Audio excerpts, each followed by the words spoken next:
Welcome to day number 19 of 365. We are reading the Bible in chronological order. If you missed the first 17, 18 days, you can go back to my profile and find them under the Reels section. We like to start with a daily devotional. So this one here is called Something Deep Within.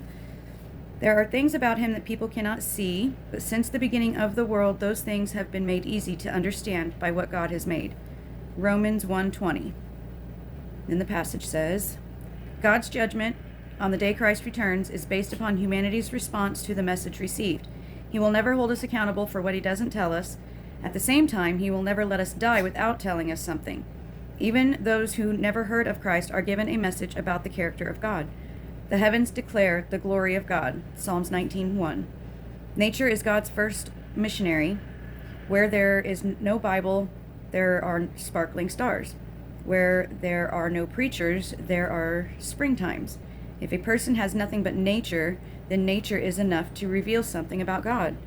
As Paul says, God's law is not something alien imposed on us from without, but woven into the very fabric of our creation.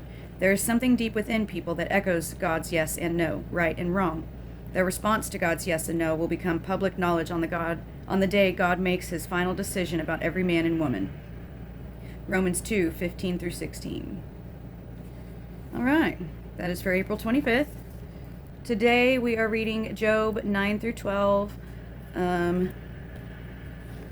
Right now he is talking with his friends, and his friends are trying to, almost like they understand what he's going through, but they don't really.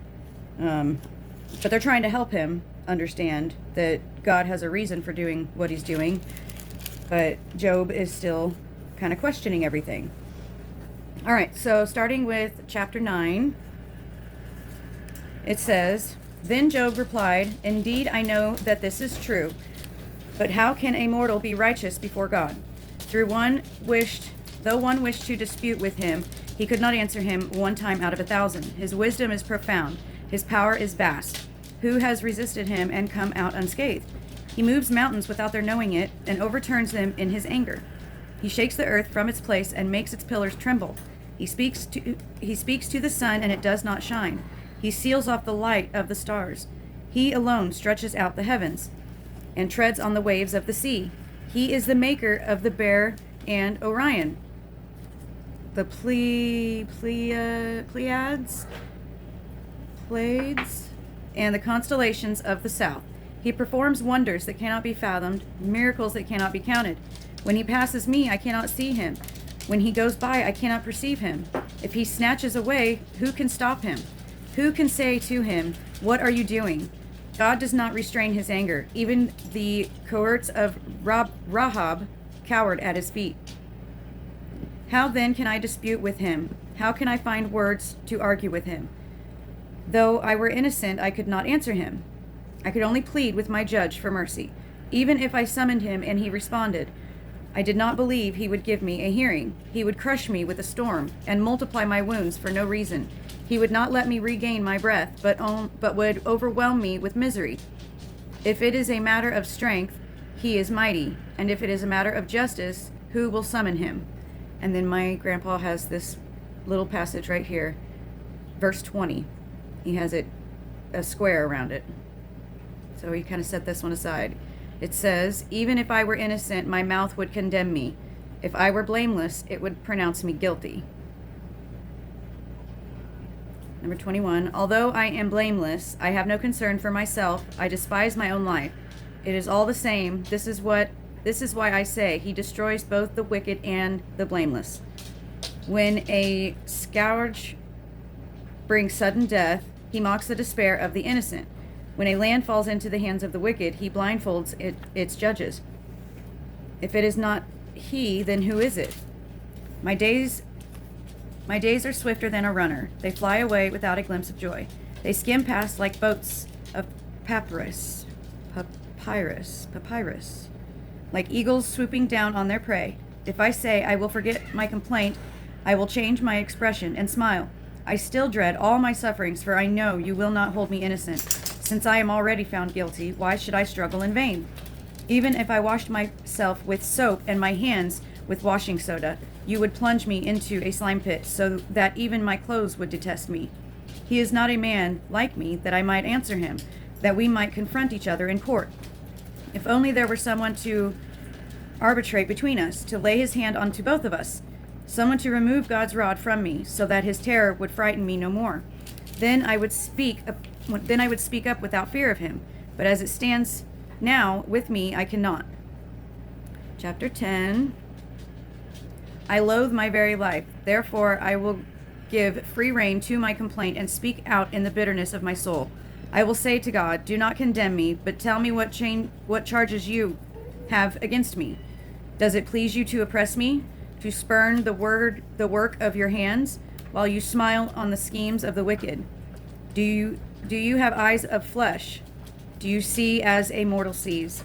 Are your days like those of a mortal, or your years like those of a man, that you must search out my faults and probe after my sin, though you know that I am not guilty, and that no one can rescue me from your hand? Your hands shaped me and made me. Will you now turn and destroy me? Remember that you molded me like clay. Will you now turn me to dust again? Did you not pour me out like milk and curdled me like cheese, clothe me with skin and flesh, and knit me together with bones and sinews? You gave me life and showed me kindness, and in your providence watched over my spirit. But this is what you concealed in your heart, and I know that this was in your mind. If I sinned, you would be watching me and would not let my offense go unpunished. If I am guilty, woe to me. Even if I am innocent, I cannot lift my head, for I am full of shame and drown in my own affliction. If I hold my head high, you stalk me like a lion, and again display your awesome power against me. You bring new witness against me and increase your anger towards me. Your forces come against me, wave upon wave.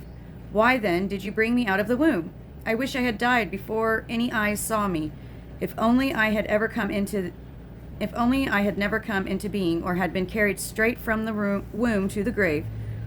Are not my few days almost over? Turn away from me so I can have a moment's joy before I go to the place of no return, to the land of gloom and deep shadow, to the land of deepest night, of deep shadow and disorder, where even the light is like darkness.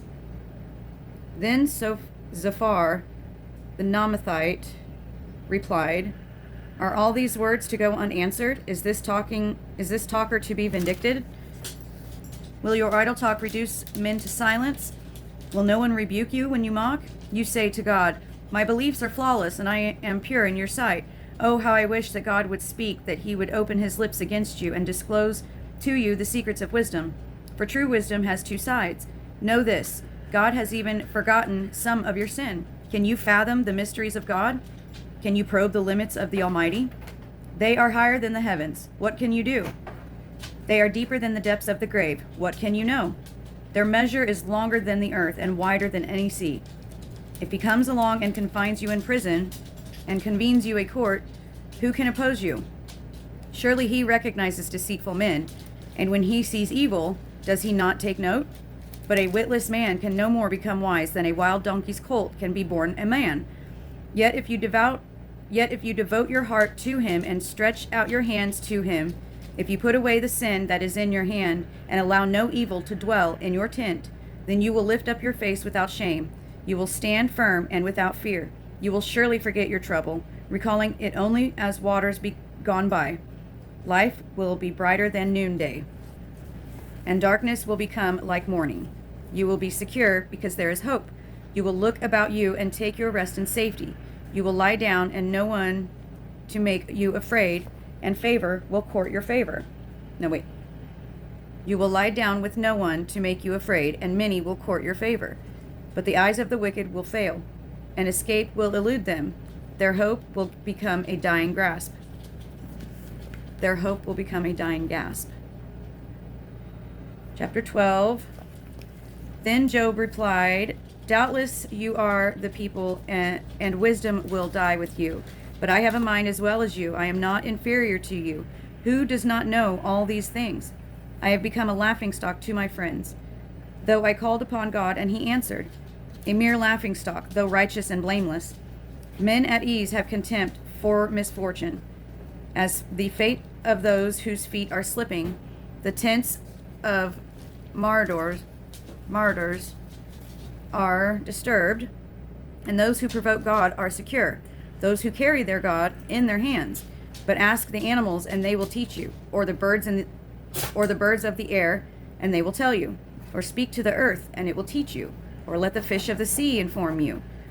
Which of all these does not know that the hand of the Lord has done this? In his hand he is the life of every creature and the breath of all mankind. Does not the ear test words as the tongue tastes food? Is not wisdom found among the aged? Does not long life bring understanding? To God belong wisdom and power. Counsel and understanding are his. What he tears down cannot be rebuilt. The man he imprisons cannot be released. If he holds back the waters, there is drought. If he lets them loose, they devastate the land. To him belong strength and victory. Both deceived and deceiver are his. He leads counsels away, stripped, and makes fools of judges. He takes off the shackles put on by the kings, and ties a loincloth around their waist. He leads priests away, stripped, and overthrown men long established. He silences the lips of trusted advisers, and takes away the discernment of elders. He pours contempt on nobles, and disarms the mighty. He reveals the deep things of darkness, and brings deep shadows into the light. He makes nations great and destroys them. He enlarges nations and disperses them. He deprives the leaders of the earth of their reason, and he sends them wandering through a trackless waste. They grope in darkness with no light. He makes them stagger like drunkards. Chapter 13. All right. Well, there's day number 19. If you guys have any questions or anything you want to add, drop it in the comments below. Man, Job's pretty hard on himself. Yeah. That's pretty intense. Like, what good am I? Just, be done with it. Oof. Touchy subject there. Be careful, Job. All right, we'll be back tomorrow for day number 20, and that is going to be Job 13 through 16. If you want to see the other days, go check them out in the Reels section of my profile, and I will see you guys tomorrow. Okay, love you. Bye. Mwah.